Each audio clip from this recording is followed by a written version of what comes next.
Welcome home to Tall Poppy, the home for innovative startups and thriving upstarts. And today we're doing a really fun checkup with Creations by Sara and founders, Sara and Mann. Welcome back, Sara. Thanks for having me. It is a little while since we visited last with you. So what is happening with Designs by Sara Ann? So right now, I don't focus on sales. My sales season is kind of run down, and so we hit good projections and did a good job. Ran out of or sold out of a lot of colors, like 3 or 4 colors. So you mean the sales season is because it's a seasonal product? Yes. Okay. And so it's not like it's just I'm done with the sales process when I focus on it by myself. And so I'm kind of putting that part to bed slowly. And the website's always there and it can always take an order, but I'm not really focusing on it and getting my videos made, my educational videos and all that. And so now and my favorite part is the design, and so we're getting back into that. And we had people asking, wives. It was funny. Wives were asking for a shrug for their husbands that looked more masculine. Interesting. And then I had a couple men ask, like, "Well, do you have a men's style?" I'm like, "Well, I thought it was pretty like neutral, and anybody could wear it." But I think they're looking for something a little different. And so In what ways? I always wanted to add a button or two, because it can relax like this, but if you're petite or you want it tight around you, it wouldn't be hard to just be able to button it.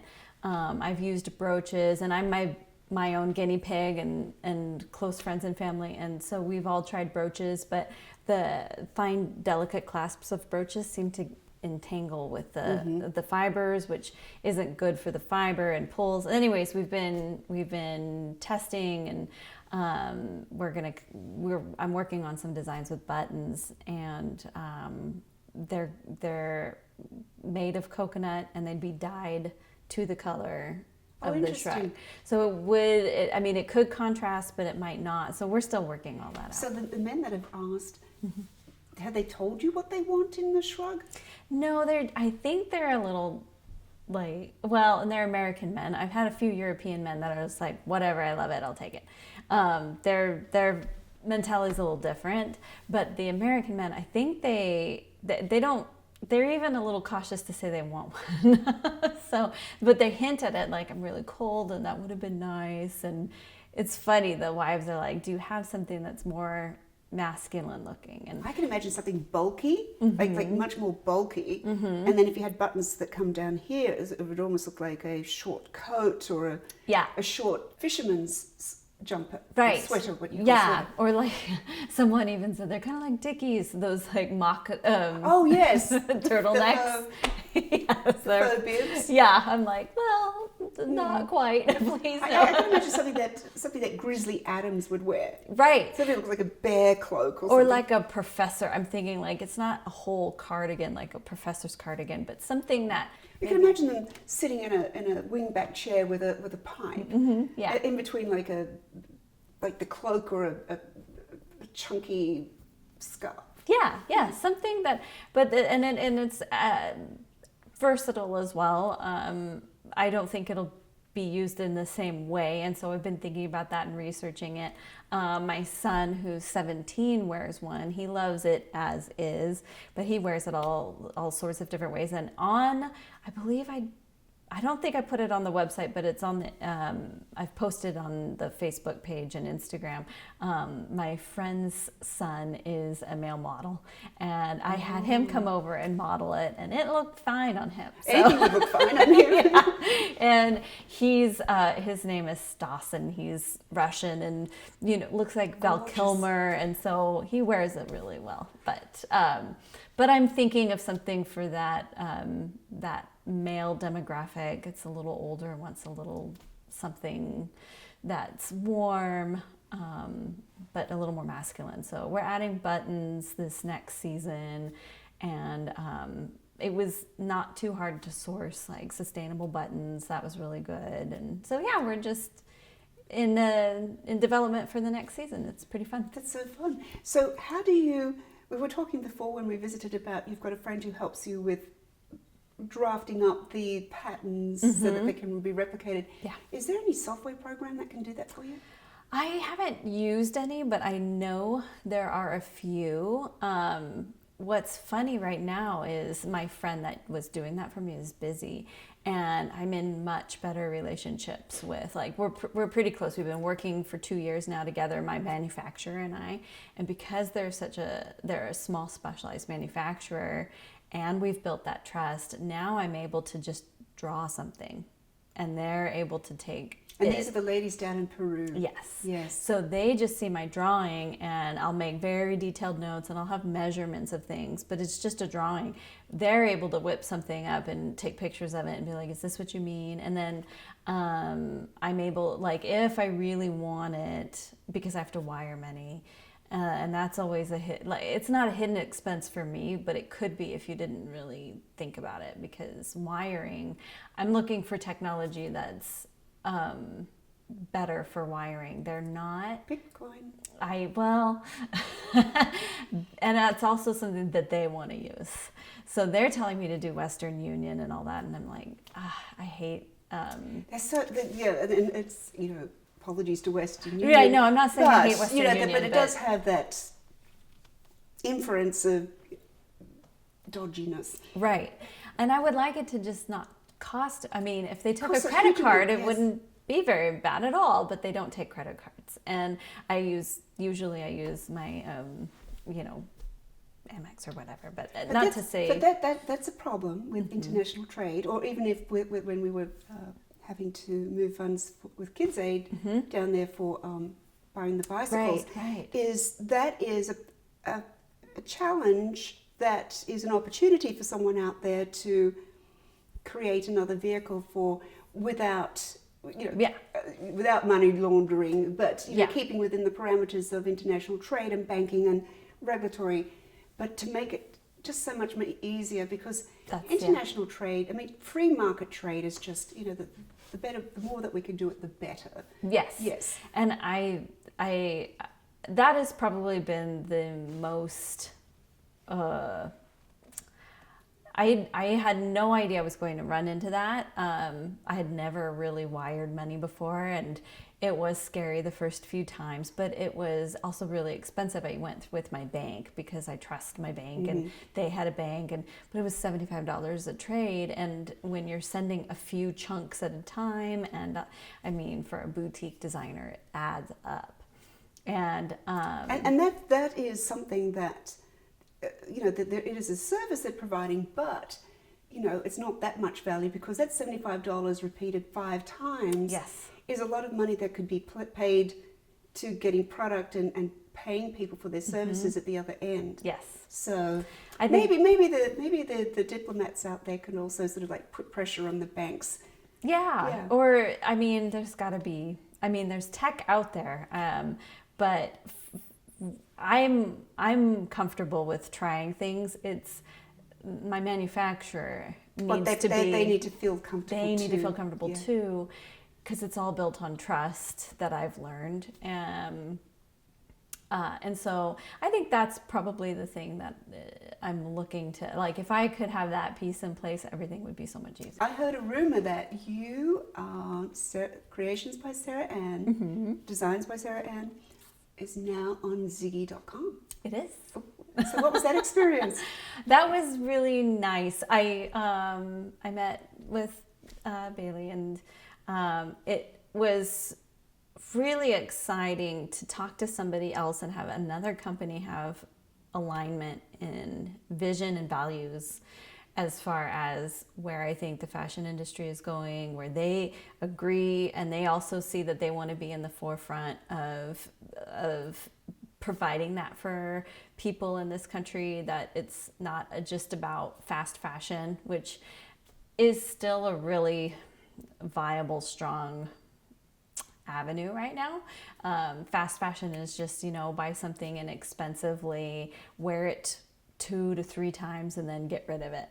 And that's created a couple other little industries, like the consignment and thrift stores are doing so much more now than they were 2 decades ago because of fast fashion. But it's also really not sustainable for so many reasons. It's not sustainable for us, our planet, animals.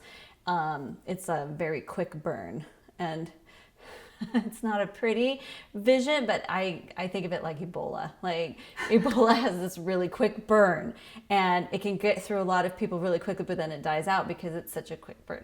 It's not a perfect, but I feel like fast fashion is like this. It acts like this quick virus that's just going to burn through our resources really quickly. But then it has but then it creates this need for a new population or a new purchasing.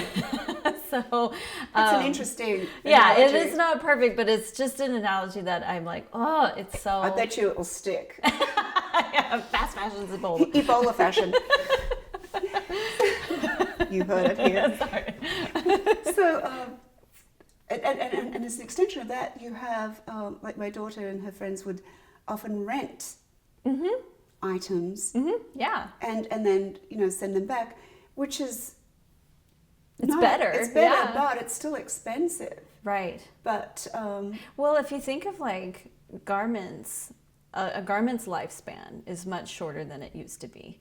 In Victorian England and stuff, I mean, the eyelet was a big deal. The invention of the eyelet for a corset was a big deal because then when you tightened your corset, it wouldn't fray with, so things were able to last longer and they were made for your body, and that's not how things are made anymore. See, I still have my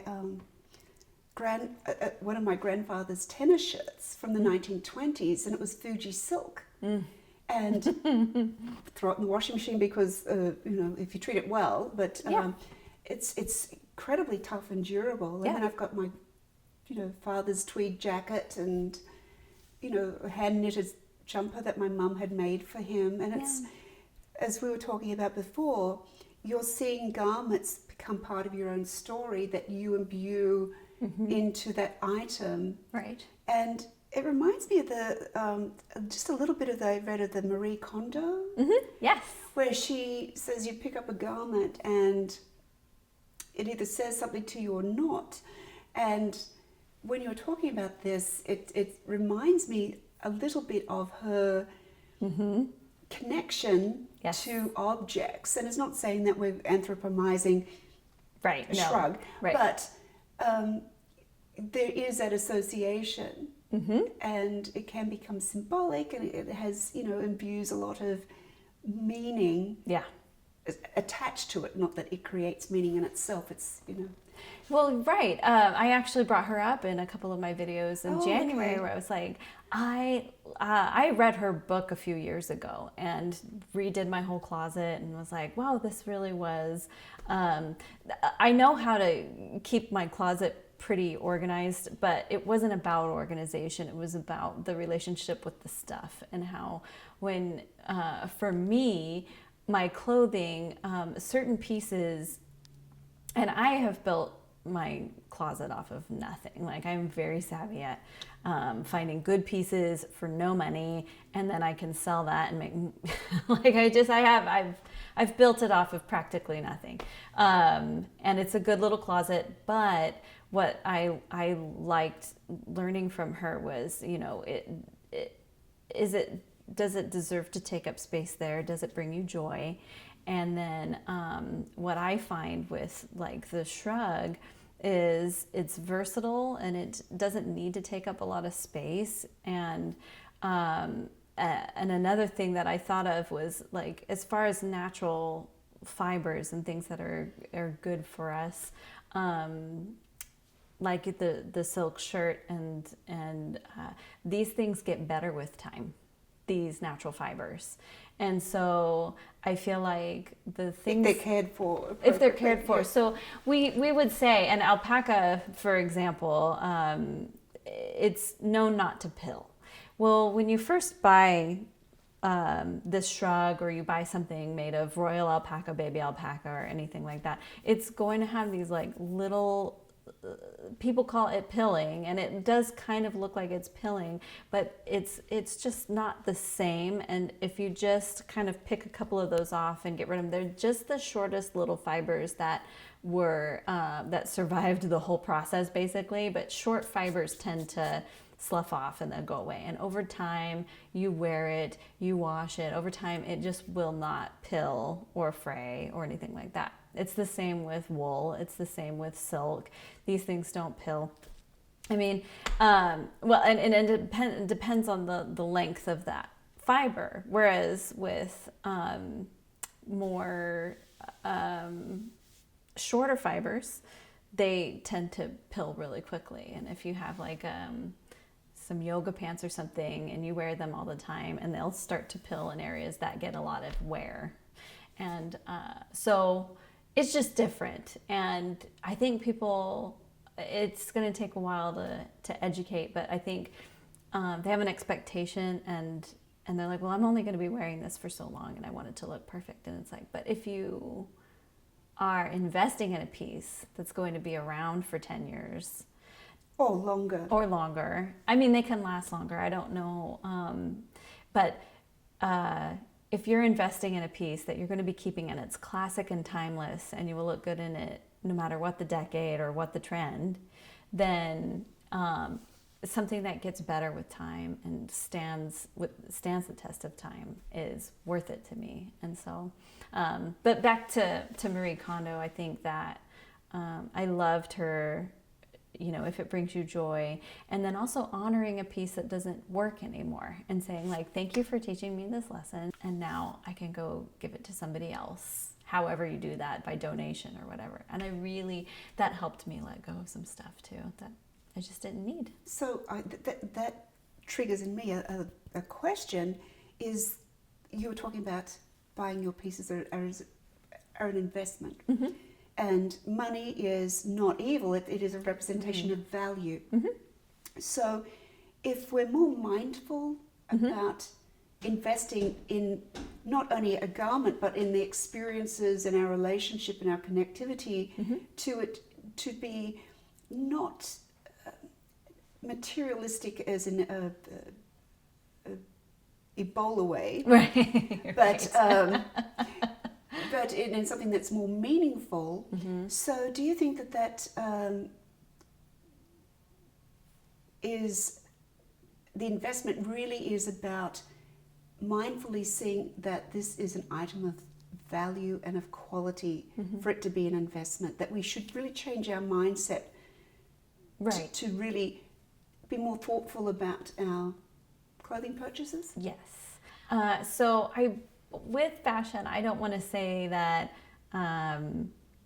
you know, buying something and only wearing it a few times and getting rid of it is like inherently evil. I don't think it is, because there are things that it's like for a season in your life where you want to try out a trend. You don't know if it works for you. And I think that that's what that's really useful for. When it's the only way to buy clothing, when it's the only way that you can access anything, and it's not well made and it's cheap and it's, you know, that's when it's out of balance. And so I love balance. Not everything in my closet is something I'm going to keep forever that's like the highest quality, but I do have, you know, like my staple pieces. I have a pair of jeans that I've had since 1996. I have some jackets that I've gotten from my mom that have been handed down that I still wear, that I had tailored. I have a couple dresses that I'm going to wear forever. They're black, they're classic. They fit my figure no matter what I weigh. It's pretty miraculous. So those things are valuable, and this garment and other well-made things, if they're I don't want people to think that it's like, well, it's all high quality and, you know, it's a $10,000 closet or it's nothing. That's not. It's more of, does it add value to your life? Is it something that doesn't completely destroy the planet, and that would last, and those kinds of things. And I think it's something that we need to be aware of and not ashamed about is people criticize the apparel industry and the fashion industry, but it employs a huge amount of people, and it's important to the economy, and it's important to an expanding economy and a vibrant economy worldwide, and locally to worldwide. And we can easily jump onto these bandwagons without thinking through the consequences of criticizing something or getting onto a certain trend without understanding the consequences. So we're not saying that fashion is bad or the apparel industry is evil. In other countries, they won't actually change. If we shut them off, there are worse consequences. Right. You hear these people say, "Oh, we should shut down all of our trade with China because they're all sweatshops." There's a lot of consequences that are of dire potential if you do something stupid. That is actually stupid to even say that, because they're not thinking in a geopolitical or a geo-economic situation is that actually helps stabilize. A healthy economy will actually drive in better rights. So if you can help develop a middle class slowly as it is, you're going to have better environmental concerns, you're going to have more people interested in the arts and culture, and you'll have more rights recognized because rights belong to everyone. But so fashion and apparel are a part of that equation that will drive betterment for everybody. So that is a concern that even though as we are trying to get a balance of being more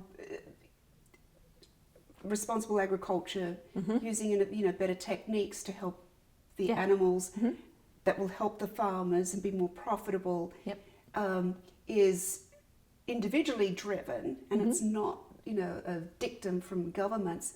That actually is better for everyone along the whole process. Right.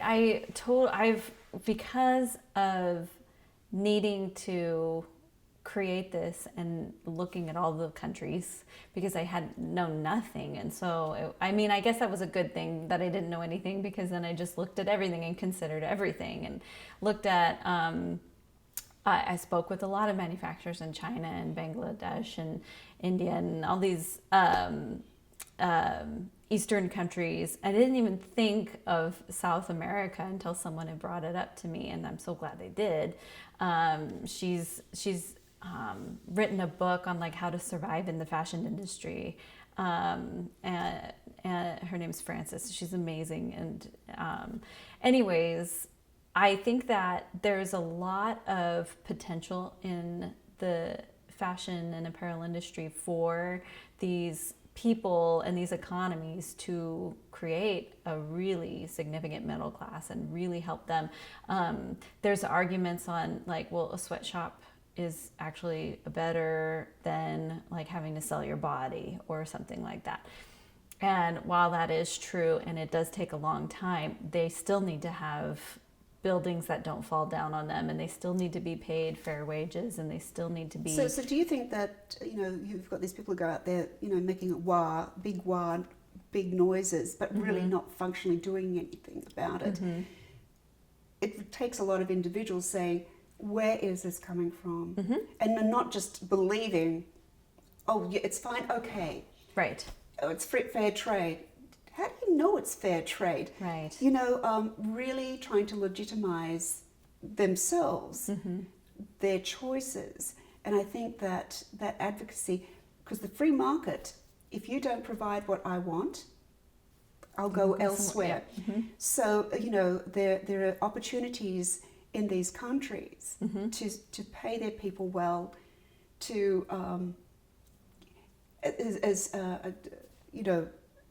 it might cost a little bit more, but as we were talking before about the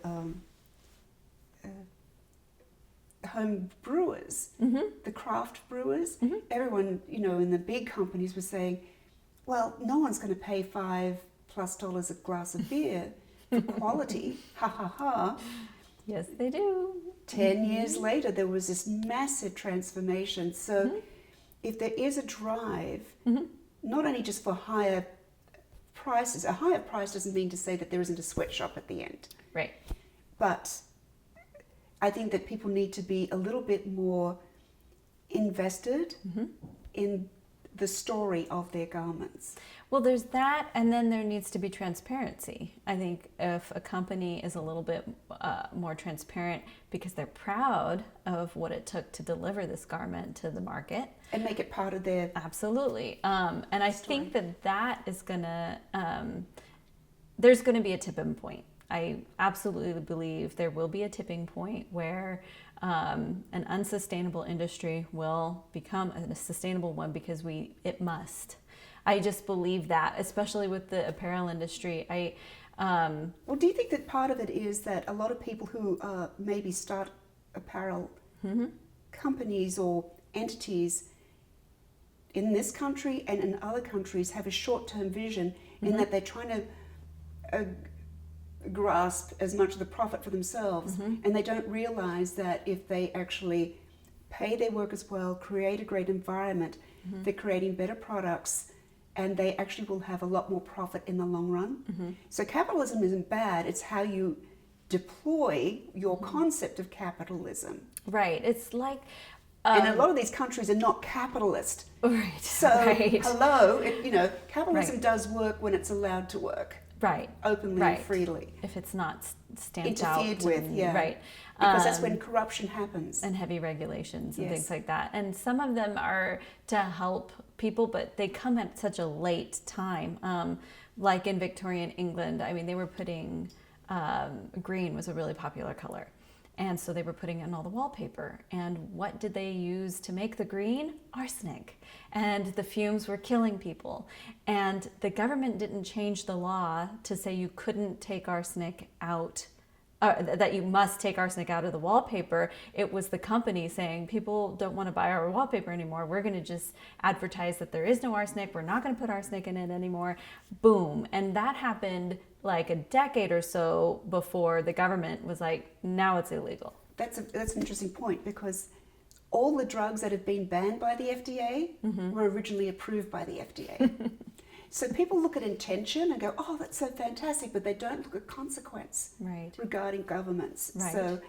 So that's why I look, like, for example, for the Shrug, I researched the dyes because I'm working on our transparency. I'm as transparent as I'm able to be as far as what I know, you'll know.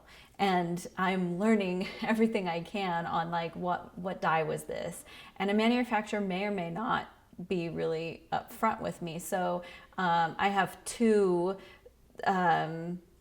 one creates the yarn, that's one company. So they work intimately with the farmers and get that highest grade yarn fiber off of the alpaca and make sure the alpaca is taken care of. So they have a good relationship on that end, and then they make it, they dye it, they grade it, they spin it, and it's this product. And then my manufacturer is just a small family who hires women to knit them into whatever you want.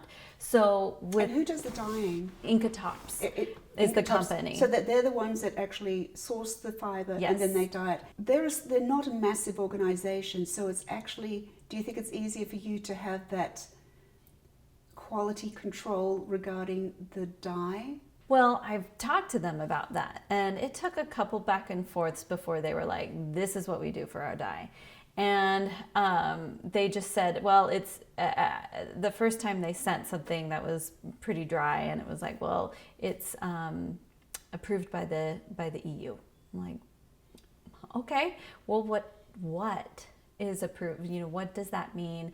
And then I had to go read, what the EU approves and all this stuff. And then they finally sent me more and more and more. We're like, okay, some of these are synthetic, some of these are naturally derived. And this is something that we need to address with people is, don't buy into this thing about organic, because arsenic's organic. Right. Cyanide's organic. Natural. It's natural. So we've had a lot of pollution problems in the old, we're talking back to BC times, when it wasn't post-industrial revolution, of course, where you did have toxicity for a variety of reasons, from dyes or whatever, lead in the pipes. Right. So organic doesn't necessarily mean safe. Right. And so I've researched. And synthetic also likewise doesn't mean to say it's necessarily bad. No, because there are certain dyes that, like, if it were going to be blue, for example, and it's a tough one. You know, I'm going to pull that out of the air with the woad flower or something. Yes. It's blue.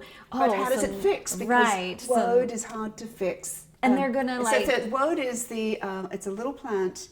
It's got a yellow flower, and it's a pest here in the United States. It's a noxious weed, but it is what they used to use in Celtic times. Think of a Braveheart, right, with the blue on their faces. It would stain the skin for a long time and make them a little crazy.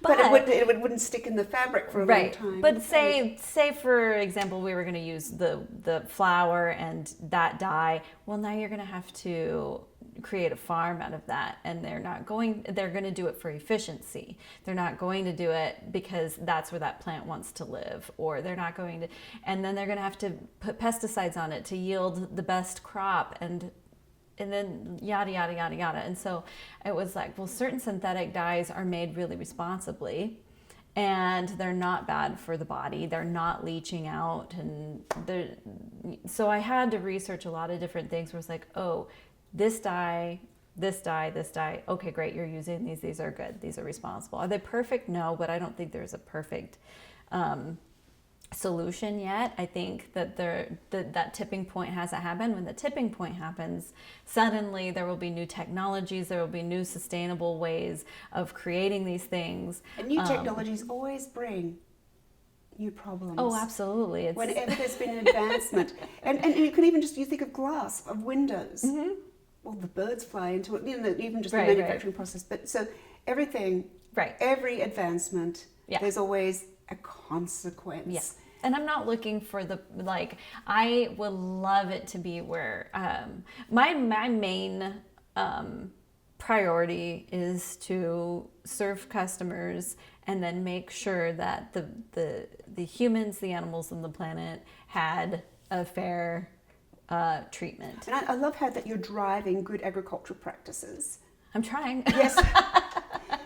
Because that's the incentive to make those changes, and changes can be really, really tough. Yes. And I think it's going to be these pioneers, these small designers that take part of that market share when they it happened with beer. It happens all the time. And it happened with fracking in the oil and gas industry. Yeah. It wasn't the big companies. It was the small individual oil and gas companies, mom and pops, who oftentimes, that they're living in the fields, literally, that had to survive to make it happen. Yeah. And and they educate the consumer, and an educated consumer is the best for me. I really want you to know and care and be curious. Well, it's part of your story, and I think that's where the oil and gas industry failed, and hopefully we'll pick up on the fact of really what is fracking, and it's basically sand and water. But the anti-frack movement is actually politically driven by a whole lot of nefarious entities with a lot of money to thwart it for not the obvious reasons. And so these people who are well-meaning are actually useful tools for these efforts. You have to always be curious and learn and really find out the facts, and just not just emotively and gut-wise sort of glob onto something that might seem to be fitting with your political leanings. It's just that you might be just being taken for a ride. And marketing is a thing. It is. And marketing it's just a tool like money. It could be used for good or evil. I think transparency is a great antidote for things like this, because if a company is transparent, then they have to believe that you're transparent, though. Just like God. But it's and I have a mentor who's a fiber expert. She's been in the industry for a very long time. She's amazing, and she's been teaching me about transparency and how to get these fibers to the point where I could show you, like, this farm with these alpacas, they contributed their fiber for what you're wearing, and these are the women in Lima who hand knit them, and just the whole chain can be seen, and that's what I'm working on. You're knitting it together. Yeah, and that's the future of it. She said, actually, she knows about very large international companies that are working towards that transparency. Well, because it is going to be the future. With yours being a small company and you have such a personal connection, and it's actually just you, there's one step between the purchaser and these ladies. Mm-hmm. So there's, what I was doing with the tea when I was doing it before was I was hoping, one of the goals was that if anyone wanted to go and do ecotourism, you'd say, this is where you go. You can go to this part and go and visit that exact same family and right. Be there where the primary product is being harvested and produced and made. So you have that ability to connect literally the farmers, the knitters, the animals everything. with the consumer. So what are your plans as we're going forward? You're in the design phase for the next season. You're focusing in part on creating a collection for men. So what else are you up to? Mainly keeping the styles, figuring out one for the men, because that was a new demographic I really wasn't focusing on before, but also just working on that relationship with Peru, working on making sure it's transparent and my transparency, and it's a lot in the back end, so it doesn't look exciting at all, but it is a lot of good work that will be something really neat to show the consumer at the end of the day. So when we last spoke, you had 100 items that you needed moved. Yeah, and they I went. moved it. I moved it. it. So what volume are you going to be increasing your volume? I probably won't. I haven't been very aggressive. That's not one of my skills to Is it because you're into the long-term game?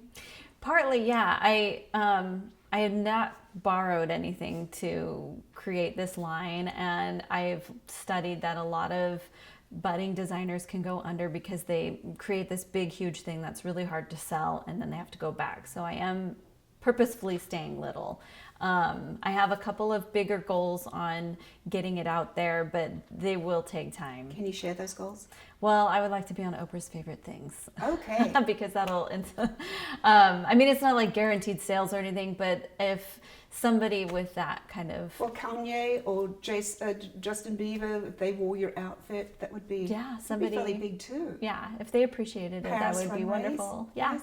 So I'm working on, that's like a whole other thing. I'm learning and PR and I'm just learning everything, and so that's taking time. But So what's stopping you from sending an item to Oprah? I've been researching it, and it seems like it's quite hard to do because thousands of items are sent to her. Sounds like the Queen. Every year. Yeah.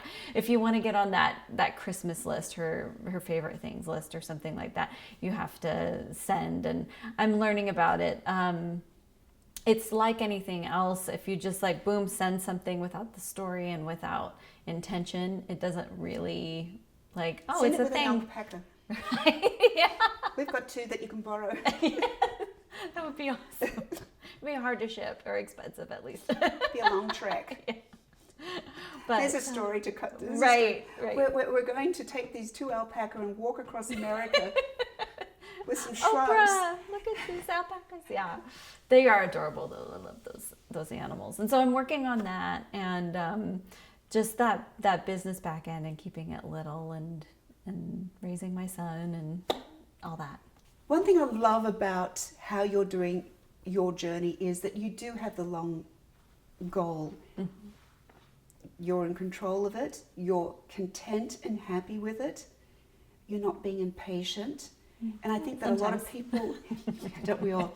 But I think that a lot of people need to learn from that.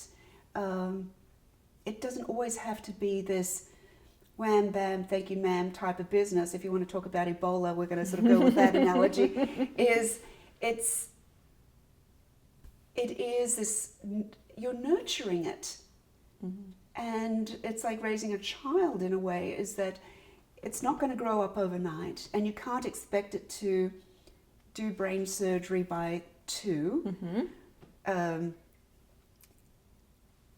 you seem to be enjoying it because you've got this organic feedback, like men are now coming to you saying, well, this is what we want.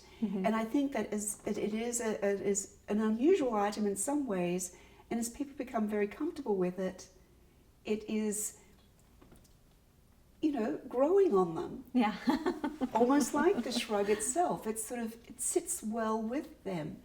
And you're letting your business almost be a reflection of your core item. Do you think that that's the case?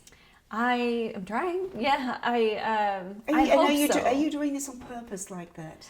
Yes, I would say I am. As far as I didn't want to get into the clothing business just because.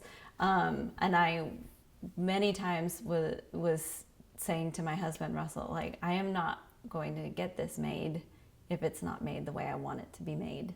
And I just won't put it out there into the world. And it's not worth growing if it's not part of my values. I have been in business since I was 21, and I've had businesses run me, and they run me right into the hospital. Like, I'm not well, and I'm not doing that ever again. So if it does take a long time to grow like an oak, then I'm totally fine with that because it's worthwhile.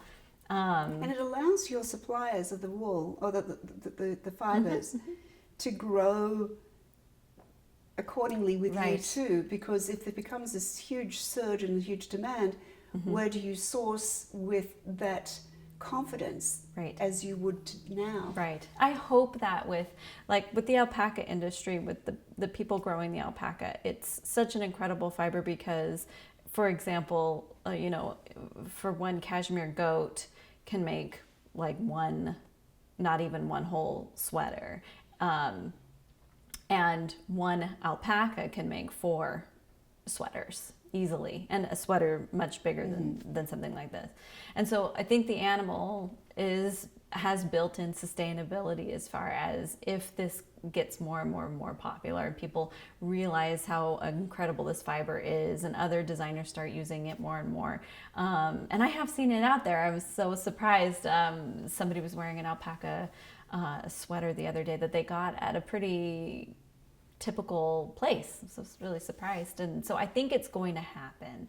But I like that it's taking its time so that... Well, the out-to alpaca, one thing that's interesting is how efficient they are with their feet. Now, sheep are fairly efficient, but goodness, what they take in is, for their size, is quite remarkably less than what the sheep do. Right. But they certainly produce at the other end. Oh, yeah. As we saw today. Yes. Yeah. They're very efficient. Yes. They're very efficient. They are an incredibly wonderful animal that we can benefit from in many different ways. And then these are made from wakaya alpacas. They're wakayas. And then there's the Surrey alpaca, which is pretty much an untapped resource as well because they make these super long dreadlock looking fibers.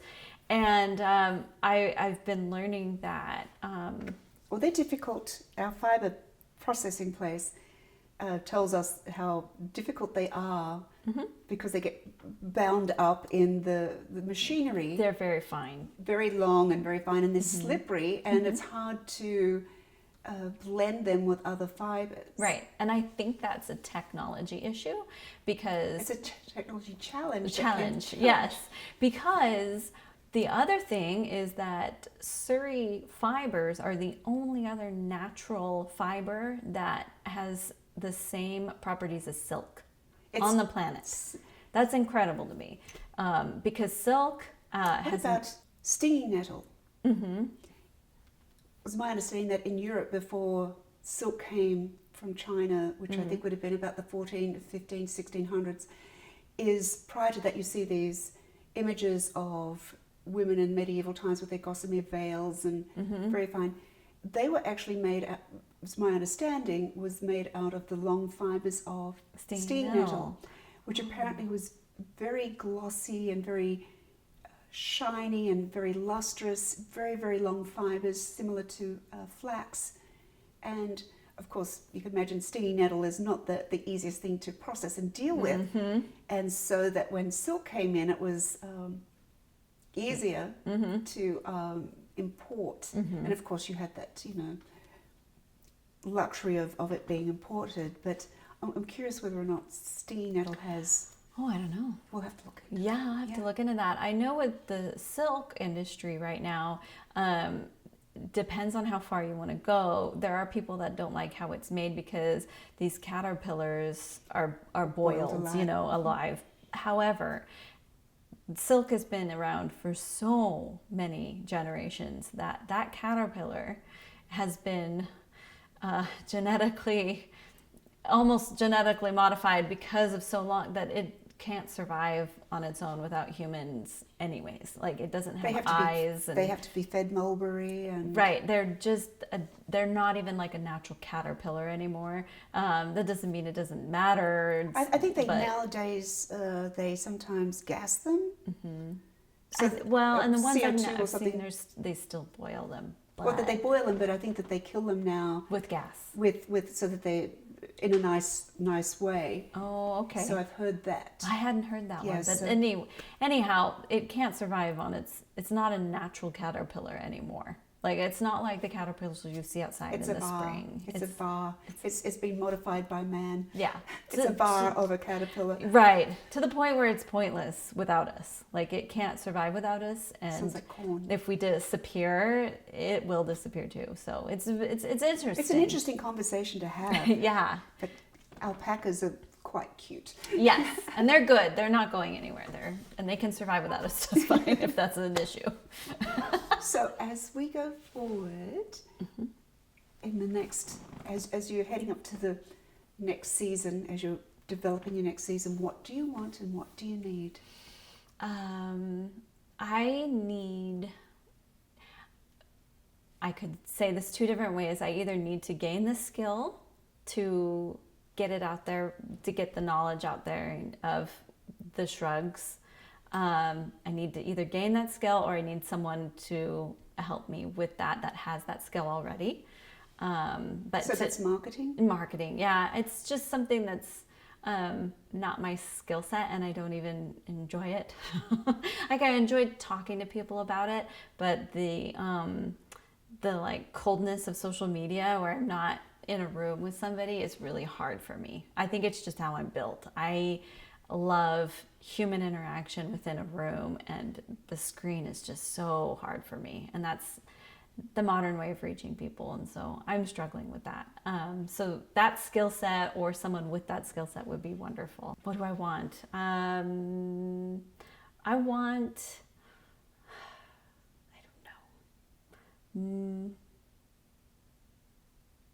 want more people to have alpacas. Thank you for buying alpacas.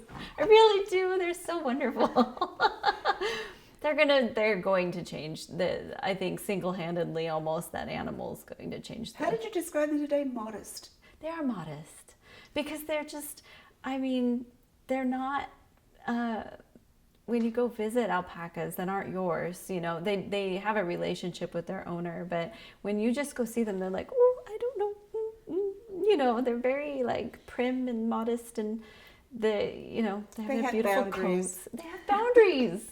I just respect them. They're just great. Well, I can't wait to see your designs. Yes. And what you're going to be bringing into the next season. Mm-hmm. Have you ever thought of doing summer shrugs? I'm working on it. Something that's very ethereal and with the Surrey. We're trying. Sounds gorgeous. We're trying because it has such a silky I've actually got a Surrey rug downstairs. I should bring it out. Yes, they're so soft. Yes. So I'm working on that, but the technology is slow, surprisingly. So I'm looking into Pima cotton possibly, but I'm very, very particular. I don't want to release something that isn't versatile or have quality. So those things take time. And so, I am working on a summer one or a warmer weather one. Lovely. So, So if there's any other news about designs by Sara Ann. We'll let you know. Subscribe, like, and if you have any questions for her, put them in the comment section below. Awesome. Thank you. Thank you. We that's going to be fun to visit with the next.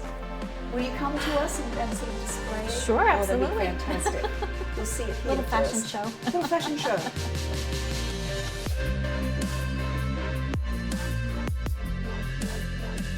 Thank you for watching the video. I know that you're excited in following these people. Hit like, hit subscribe, and hit the notification bell. And we look forward to hearing from you and seeing you in your journey too.